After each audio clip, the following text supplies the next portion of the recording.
l'Apocalypse. Un livre donné par Dieu pour révéler ce qui va bientôt se produire dans le monde spirituel et sur la terre.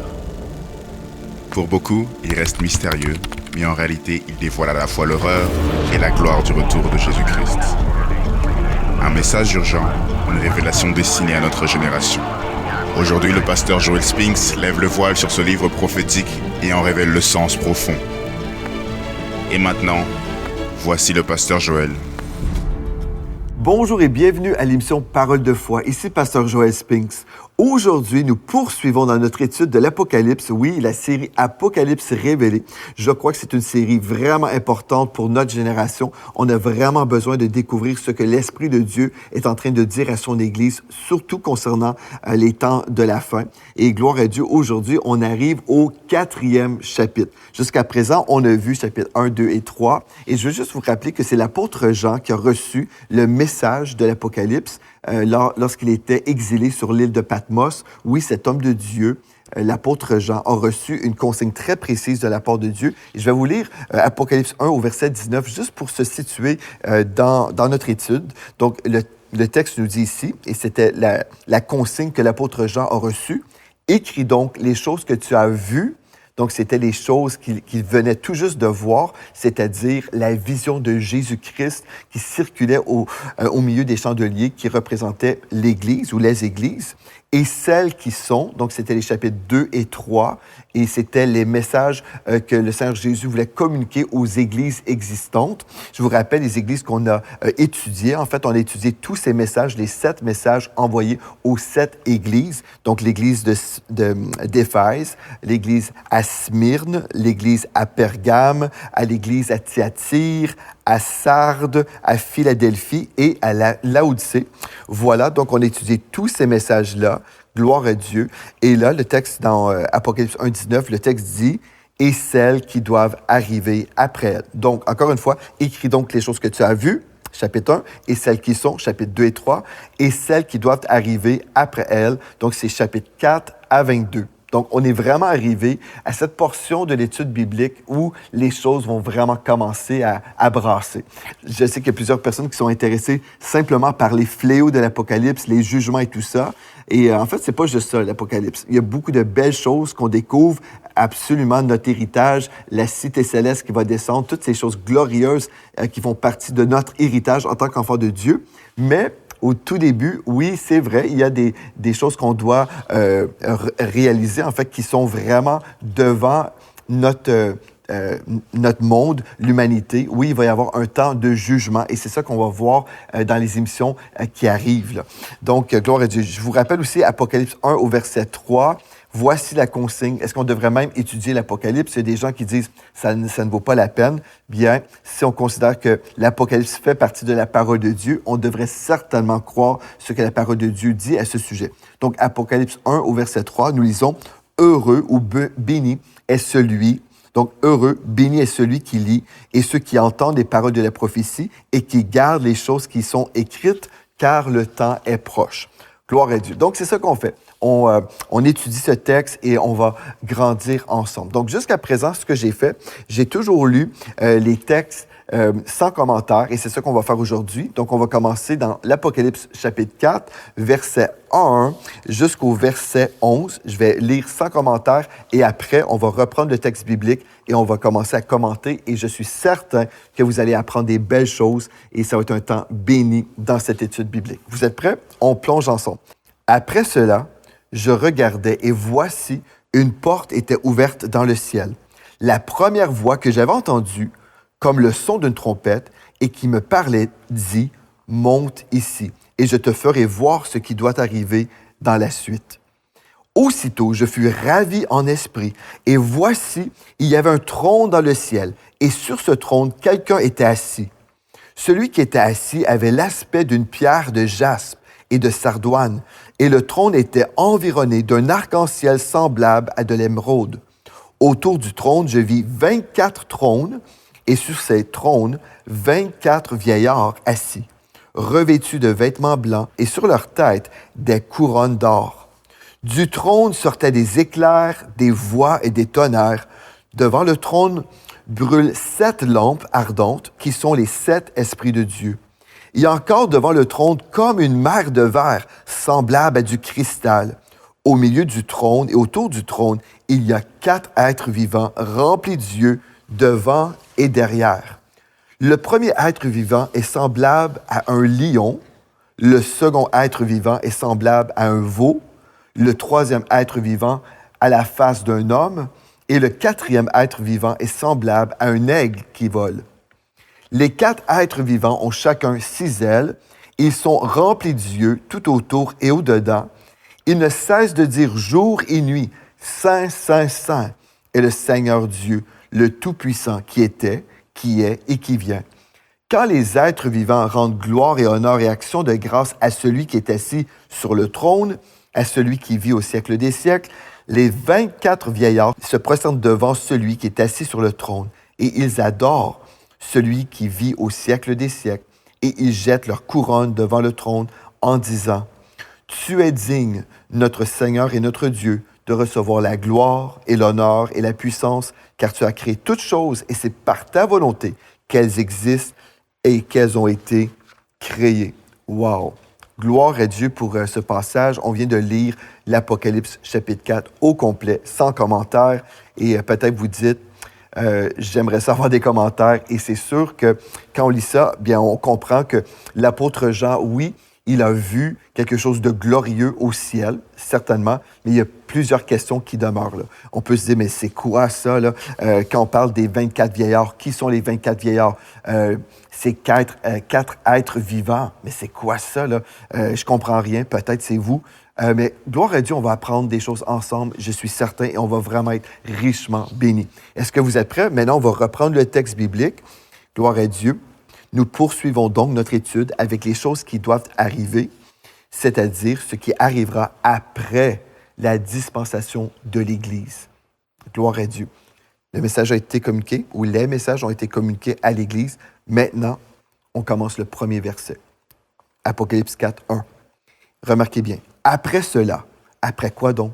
C'est-à-dire après la vision des 7 églises, ce qui indique que tout ce qui concerne la période postérieure à l'Église ou à l'âge de l'Église, à partir du chapitre 4, l'Église n'est plus mentionnée dans le récit. Ça, c'est une chose très importante. À partir du chapitre 4, on ne lira plus jamais rien concernant l'Église comme telle. OK? Ça, c'est une chose intéressante. Et on va se dire, mais pourquoi on n'entend plus rien dire sur l'Église sur la terre? C'est parce que l'Église n'est plus sur la terre quand on arrive au chapitre 4. Donc, on poursuit dans notre lecture. Jean a dit, je regardais et voici une porte était ouverte dans le ciel. Donc, Dieu a choisi d'ouvrir ce portail de révélation céleste à son serviteur Jean. La première voix, celle de Jésus, vous vous rappelez, la première voix que j'avais entendue comme le son d'une trompette. Donc, quand on parle de cette voix comme le son d'une trompette, quand Jean a dit ça, en fait, c'était comme un signal lancé, une alerte à une armée. Par exemple, on peut voir ça dans Corinthiens 15 au verset 52. On poursuit, et qui me parlait dit. Donc, cette voix, comme le son d'une trompette, me parlait, dit, monte ici. OK, donc jusqu'à présent, ce qu'on a vu, c'est que l'apôtre Jean a entendu quelque chose de très glorieux. Imaginez ça. Après cela, donc après l'âge de l'Église, après tout ce qu'on vient de lire là, dans Apocalypse 1, 2 et 3, après cela, il entendit une voix. Et cette voix lui a dit, monte ici. Jésus, en fait, invite Jean à monter, à s'élever en esprit dans les parvis célestes. Cette expérience surnaturelle ressemble à celle vécue par l'apôtre Paul dans 2 Corinthiens, chapitre 12, versets 1 à 4. Et en parlant de Jésus, je te ferai voir ce qui doit arriver dans la suite. Donc, on parle ici de vision surnaturelle. Donc, Jésus dit à Jean, monte ici et je te ferai voir ce qui doit arriver dans la suite. Gloire à Dieu. Remarquez qu'à partir du 4e chapitre de l'Apocalypse, Jean ne mentionnera plus l'Église, car évidemment, cette dernière ne sera plus présente sur la terre. L'Église aura été enlevée, rendue à ce point-là. OK, donc ça, c'est le premier verset qu'on a lu. Gloire à Dieu, on avance. Maintenant, le deuxième verset. Nous lisons. Aussitôt, donc Jésus a parlé, et aussitôt, donc immédiatement après avoir reçu l'invitation du Seigneur Jésus, Je fus ravi en esprit. Je fus ravi en esprit. Donc, après le message adressé aux 7 églises, Jean est immédiatement transporté au ciel. Il est important de noter que cet enlèvement de Jean, qui lui permet de voir ce qu'il rapportera dans le livre de l'Apocalypse, symbolise l'enlèvement de l'Église. Et remarque une chose, le mot « ravi » n'apparaît pas dans le grec. Donc, qu'est-ce qui se passe là, en fait? Jésus parle à Jean, monte ici, et d'un seul coup, Jean n'est plus là. Il est en esprit. Parce que le mot « ravi » n'apparaît même pas dans le grec. C'est les traducteurs qui ont rajouté ça. Mais en fait, quand Jésus a parlé, il lui a dit « Je t'invite, monte ici. » Bien, là, Jean s'est retrouvé d'un seul coup. Il était déjà au ciel. Et cela, vraiment, nous aide à comprendre ce qui va nous arriver lorsqu'on va être enlevé au ciel, lorsque l'Église de Jésus-Christ sera enlevée au ciel. En fait, on pourrait dire, oui, on va être ravis, mais en fait, c'est tellement rapide. Cet enlèvement va se produire d'une façon tellement rapide, en fait, que c'est comme on est là un moment et l'autre moment, on est ailleurs. On est dans une autre dimension. Et c'est exactement ce que Jean a vécu. Donc, le passage dit simplement « Je fus en esprit ». Gloire à Dieu, gloire à Dieu. Les Saintes Écritures indiquent donc que Jean n'était plus dans le monde naturel, mais il expérimenta une vision spirituelle surnaturelle. Cela devient évident considérant les visions qui suivront. Et voici, donc une fois dans cet état spirituel, il y avait dans cette vision céleste un trône dans le ciel. Donc c'est ça que Jean voit, un trône dans le ciel. Et sur ce trône, quelqu'un était assis. Quelqu'un, c'était Dieu le Père qui était assis. Ce trône se retrouve au 3e ciel. Oui, c'est ça, dans 2 Corinthiens 12 au verset 2, l'apôtre Paul mentionne le 3e ciel. C'est là où Dieu habite, gloire à Dieu. Quand on regarde en haut dans le ciel, ce qu'on voit, nous, c'est les nuages, les oiseaux. Ça, c'est le 1er ciel. Le 2e ciel, on parle des étoiles de cette 2e portion du ciel. Okay? Et le 3e ciel, c'est là où Dieu habite. Donc, ce trône se retrouve au 3e ciel, dans la demeure même de Dieu. Donc, on a lu 2 versets. C'est simple à comprendre jusqu'à présent. Et ce qu'on veut comprendre maintenant, c'est que oui, c'est tout à fait biblique que l'Église du Seigneur Jésus-Christ sera enlevée au ciel. Donc, l'apôtre Jean est monté et là, on comprend que nous aussi, nous allons monter au ciel. Et j'aimerais ça vous le prouver bibliquement parce que c'est tellement important pour nous de revenir aux Saintes Écritures parce qu'il y a une foule de chrétiens aujourd'hui qui ne pensent pas, qui ne croient plus à l'enlèvement de l'Église. On a cru toutes sortes de mensonges concernant les origines de la croyance de l'enlèvement de l'Église. Je sais, j'ai entendu tellement de personnes dire « Ah, bien, c'est nouveau, c'est une nouvelle doctrine. En fait, c'est dans les années 1800. Certains ont dit c'est dans les années 1800 que cette doctrine a été inventée. Et c'est totalement faux. Ça, c'est vraiment un mensonge. C'est totalement faux d'affirmer que c'est une nouvelle doctrine. En fait, Jésus est à l'origine de l'enseignement de l'enlèvement de l'Église. Donc, on va aller dans la parole, dans Jean chapitre 14, au verset 1 à 3. Écoutez bien ceci. Donc, c'est Jésus qui nous a parlé premièrement de l'enlèvement. Il a dit « Que votre cœur ne se trouble point. Croyez en Dieu et croyez en moi. Il y a plusieurs demeures dans la maison de mon Père. Si cela n'était pas, je vous l'aurais dit. Je vais vous préparer une place. » Donc, Jésus a dit, « Je vais vous préparer une place. Et lorsque je m'en serai allé et que je vous aurai préparé une place, je reviendrai et je vous prendrai avec moi. » Jésus a dit, « Je reviendrai et je vous prendrai avec moi, afin que là où je suis, vous y soyez aussi. » Remarquez bien là. Donc, le Seigneur Jésus a dit, « Je vous prendrai avec moi pour que vous soyez avec moi. » On va être ensemble. C'est ça que Jésus a dit. Maintenant, pourquoi l'enlèvement de l'Église? Bien, on va le voir dans 1 Thessaloniciens, chapitre 4, versets 16 à 18. Écoutez bien ceci. « Car le Seigneur lui-même a un signal donné à la voix d'un archange et au son de la trompette de Dieu. Il descendra du ciel et les morts en Christ ressusciteront premièrement. Ensuite, nous les vivants qui serons restés, nous serons tous ensemble enlevés avec eux sur des nuées à la rencontre du Seigneur dans les airs. Et ainsi, nous serons toujours avec le Seigneur. Consolez-vous donc les uns les autres avec ces paroles. Donc, pourquoi venir nous chercher? Bien, le texte nous dit, c'est pour être toujours avec le Seigneur. Et pourquoi c'est important d'être toujours avec le Seigneur? En fait, c'est que nous serons toujours avec lui, évitant les jugements qui vont être déversés sur la terre. Oui, nous serons toujours avec Jésus, évitant ainsi le jour du jugement qui s'apprête à éclater sur les rebelles de la terre. Donc, c'est pour ça qu'on va être enlevés. Gloire à Dieu. Maintenant, je veux juste aussi vous faire un petit rappel. Il y a une différence entre l'enlèvement de l'Église et le retour de Jésus-Christ. Ok? Quand le Seigneur Jésus va venir chercher son Église, il va venir d'une façon invisible. Les hommes ne le verront pas et nous, on va simplement disparaître. Le Seigneur Jésus va être dans les airs et nous allons aller à sa rencontre. Donc, c'est un enlèvement invisible. Mais lorsque Jésus va revenir, et on va voir ça, bien sûr, dans toute dans notre étude biblique, on va voir ça. Bien, il va revenir physiquement sur la terre. Il va atterrir, si on veut, il va descendre sur le mont des Oliviers. Donc, on va voir ça plus tard, mais juste, on veut comprendre, il y a l'enlèvement de l'Église et le retour du Seigneur Jésus-Christ. Jésus, bien sûr, a annoncé aussi une grande tribulation mondiale que je vais vous lire maintenant ici, dans Matthieu 24, au verset 21, dans la version Sommeur.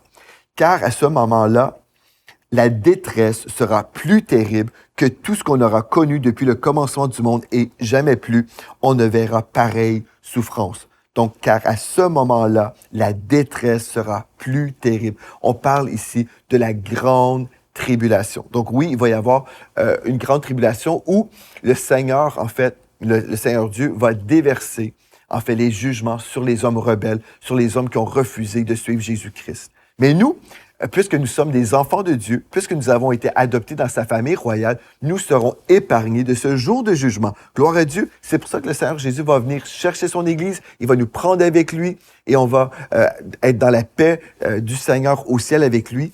Et pendant que les hommes sur la terre, les hommes rebelles, les hommes méchants, pendant que eux, ils vivent les horreurs de la grande tribulation, bien, nous serons dans la paix céleste. Gloire à Dieu. Pourquoi? Parce que nous ne sommes pas destinés à la colère. Non, l'enfant de Dieu n'est pas destiné à vivre le jugement. Et on voit ça dans la parole de Dieu. On va aller dans 1 Thessaloniciens, chapitre 1, au verset 10. Nous lisons « Jésus qui nous délivre de la colère à venir. » Jésus nous délivre de la colère à venir. Gloire à Dieu. Si c'est vrai, on dit Amen. 1 Thessaloniciens 5, 9 nous dit « Dieu ne nous a pas destinés à la colère, mais à l'acquisition du salut par notre Seigneur Jésus-Christ. » Amen. Gloire à Dieu pour ça. Et dans l'Apocalypse 3, au verset 10, je vous rappelle ce qu'on a déjà lu ensemble, donc dans la Nouvelle Bible seconde. « Parce que tu as gardé ma parole qui appelle à persévérer, moi aussi, je te garderai de l'heure de l'épreuve, ou la grande tribulation, si on veut, qui va venir sur le monde entier pour éprouver les habitants de la terre. » Donc, il y a une différence entre les habitants de la terre, les rebelles qui ont rejeté Dieu, et les enfants précieux de Dieu. Le Seigneur Jésus va revenir, il va nous prendre avec lui, et nous serons enlevés et éternellement avec lui. Gloire à Dieu, gloire à Dieu. Est-ce que vous êtes prêts? On va poursuivre maintenant. On revient, j'ai juste ouvert une parenthèse pour qu'on puisse comprendre que, bon, il y a le verset 1 et 2 de l'Apocalypse 4, et on comprend ici, en fait, que la parole de Dieu nous parle d'un enlèvement, tout comme Jean a été enlevé, il a été ravi au ciel, voyant le trône de Dieu. Maintenant, on poursuit dans cette même lecture, au verset 3. Donc, celui qui était assis, bien c'était Dieu le Père, ok? Celui qui était assis sur le trône avait l'aspect d'une pierre de jaspe. Ok, donc c'est une couleur transparente et de sardoine. Donc ici, on parle d'une couleur rouge. Et le trône était environné d'un arc-en-ciel. Pourquoi donc? Ceci nous rappelle de la fidélité de notre Dieu, semblable à de l'émeraude. Donc ici, on parle d'une couleur verte. Et le prophète Ézéchiel a décrit la grandeur et la gloire de Dieu dans des termes similaires dans Ézéchiel 1, verset 27 à 28. Donc, c'est le Dieu ou le trône de Dieu que Jean a vu. Il a contemplé la gloire céleste, étant en esprit, dans cette dimension surnaturelle. Il était là, dans la Nouvelle Jérusalem, voyant le trône de Dieu. Il nous décrit tout ça avec ces termes qu'on vient de lire. Au verset 4 maintenant. Autour du trône, donc devant le trône, je vis 24 trônes. Donc, les trônes ici indiquent des chaises d'état officiel et littéral. Donc, c'est ça que Jean a vu. Il a vu 24 trônes et sur ces trônes, 24 vieillards. OK, les 24 vieillards. Mais qui sont les 24 vieillards? En fait, ils sont des représentants de la prêtrise, c'est-à-dire de l'Église. Donc, toutes les fois qu'on va lire dans le livre de l'Apocalypse, les 24 vieillards, comprenez qu'on se réfère à l'Église du Seigneur Jésus-Christ. On se réfère même plus précisément à ceux qui ont la prêtrise. OK? Si vous dites, mais Pasteur Joël, pourquoi tu crois ça? Bien, en fait, on comprend, on va aller tout de suite dans les commentaires bibliques. Je vous invite, lisez avec moi. Comprenez bien ceci, tout ce qu'on va voir maintenant, c'est vraiment fondé. Les 24 vieillards d'Apocalypse 4.4 peuvent être compris à la lumière de 1 Chronique 24, où le roi David organise la prêtrise en 24 classes pour représenter l'ensemble du service sacerdotal en Israël. Ainsi, comme ces prêtres assuraient un service continu devant Dieu, les 24 vieillards apparaissent dans l'Apocalypse comme une représentation symbolique du peuple de Dieu, donc l'Église dans sa fonction royale et sacerdotale, offrant les prières des saints. Apocalypse 5.8. Ceux qui s'harmonisent avec l'enseignement du Nouveau Testament selon lequel les croyants forment un sacerdoce royal. Gloire à Dieu. Jésus a dit, « Celui qui vaincra, je le ferai asseoir avec moi sur mon trône, comme moi j'ai vaincu, je me suis assis avec mon Père sur son trône. » Une des choses qu'on veut comprendre, OK, donc les 24 vieillards ici représentent la prêtrise et c'est ça qu'on voit dans 1 Chronique 24. Donc, on comprend aussi que pour nous, les enfants de Dieu, nous sommes également des prêtres. Voilà. Donc, je vais juste reprendre un texte ici. Jésus a dit, « Celui qui vaincra, je le ferai asseoir avec moi sur mon trône. Comme moi, j'ai vaincu et je me suis assis avec mon Père sur son trône. » Apocalypse 3, verset 21. Donc, nous savons donc avec certitude que ces vieillards représentent l'Église, car elle seule est décrite comme recevant des couronnes. OK? Donc, quand je vous dis, en fait, que les 24 vieillards représentent ceux qui ont la prêtrise, comme je vous ai mentionné, on peut le voir dans 1 Chronique chapitre 24, et aussi on peut discerner que l'Église est mentionnée dans la parole de Dieu comme recevant des couronnes. C'est comme ça qu'on peut le savoir. OK? Donc, on va voir justement maintenant la description biblique de ceux qui portent des couronnes ainsi que les couronnes correspondantes. Vous êtes prêts? Donc, qui dans la parole de Dieu, reçoivent des couronnes? Bien, les persévérants et amoureux de l'avènement de Jésus. Et ces gens-là vont recevoir la couronne de la justice. Ensuite, il y a les persévérants victorieux. Donc, on parle ici de la couronne incorruptible. Il y a les anciens ou les bergers. Eux, ils vont recevoir la couronne incorruptible de la gloire. Les gagneurs d'âmes, eux, ils vont recevoir cette couronne de gloire. Et les martyrs et ceux qui supportent la tentation ou l'épreuve vont recevoir la couronne de vie. Donc, voilà des couronnes que les fidèles vont recevoir. Notons que les couronnes symbolisent l'honneur et l'autorité de l'Église. Donc, quand on revient, on parle des 24 vieillards. Donc, ils étaient assis. OK, ils étaient assis. Dieu, nous a ressuscités ensemble et il nous a fait asseoir ensemble dans les lieux célestes en Jésus-Christ. Donc, c'est pour ça qu'on peut dire avec certitude que les 24 vieillards représentent la prêtrise. Et bien sûr, ceux qui ont la prêtrise, c'est les enfants de Dieu, l'Église du Seigneur Jésus-Christ. Nous aussi, tout comme ces vieillards, nous sommes assis. Gloire à Dieu. Revêtus de vêtements blancs maintenant, bien, l'Église a été purifiée par le sang de l'agneau et sera vêtue de vêtements blancs qui représentent la pureté. Notez que dans l'Apocalypse, seul Jésus et les saints portent des vêtements blancs. Une fois de plus, ceci confirme l'identité des 24 vieillards et sur leur tête des couronnes d'or. Donc, l'épouse de Christ, l'Église, sera couronnée, signifiant son autorité et son gouvernement sous le roi Jésus-Christ, et ce, dans le royaume de Dieu. Précisons aussi que le couronnement des anges n'est jamais mentionné dans la Bible. OK, gloire à Dieu. Donc, jusqu'à présent, l'apôtre Jean a été ravi en esprit. Gloire à Dieu, il a été ravi en esprit. Il a vu le trône de Dieu.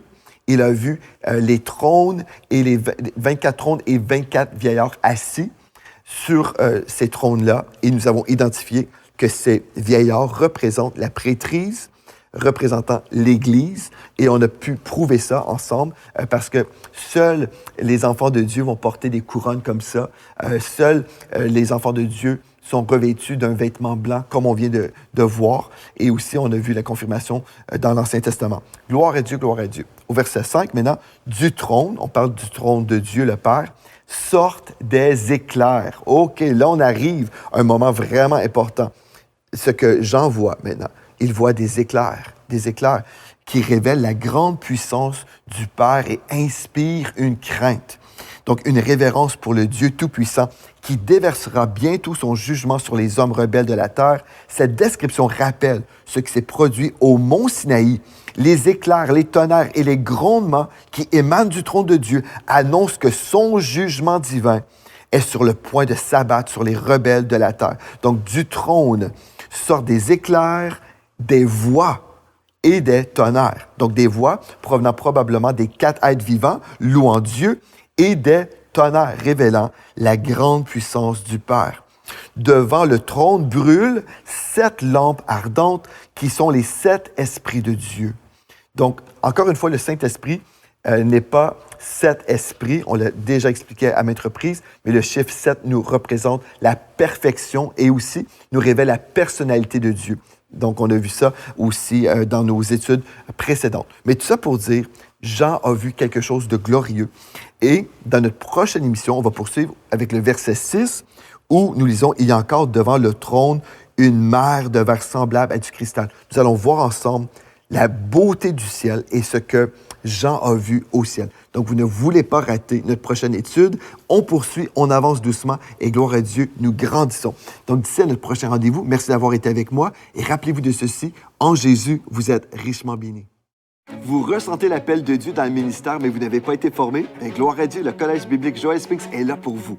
En fait, qu'est-ce qu'on peut découvrir au Collège biblique? Bien, non seulement vous allez avoir des manuels, mais vous allez découvrir les choses suivantes. Pour ceux qui s'inscrivent au certificat en leadership ministériel, vous allez découvrir les doctrines sur le salut.